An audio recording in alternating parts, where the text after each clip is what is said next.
চালের গুঁড়ি নিয়েছি দেখো,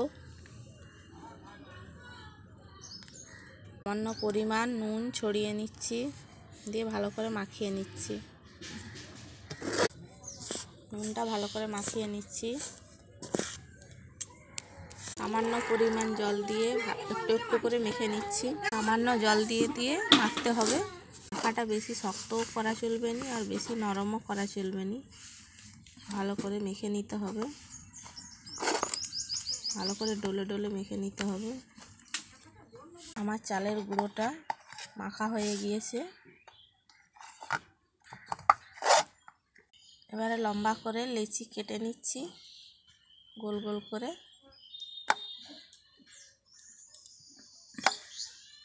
আমার সব কটা লিচি কাটা হয়ে গিয়েছে দেখো,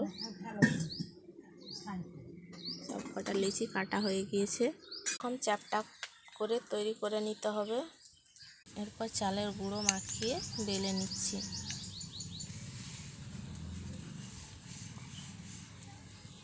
আমার রুটিটা তৈরি হয়ে গিয়েছে। এরপর তাওয়ায় দিয়ে দিচ্ছি।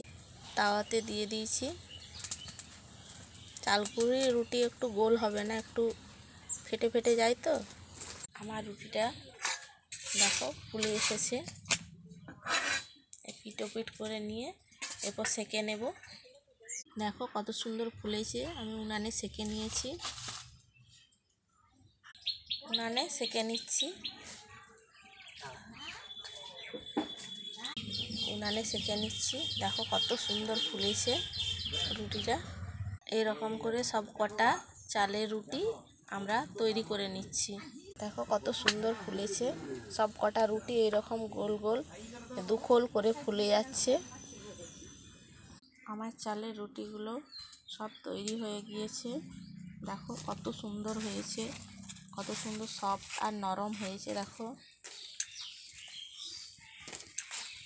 নরম হয়েছে। দেখো দেখো কি সুন্দর দুখোল হয়ে ফুলেছে, কি সুন্দর খোল হয়েছে। দেখো কত সুন্দর হয়েছে। দেখো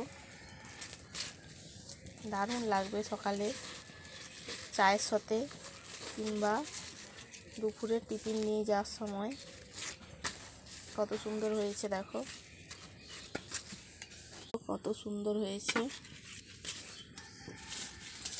রুটিগুলো পুড়ে যায়নি। দেখো কত সুন্দর হয়েছে।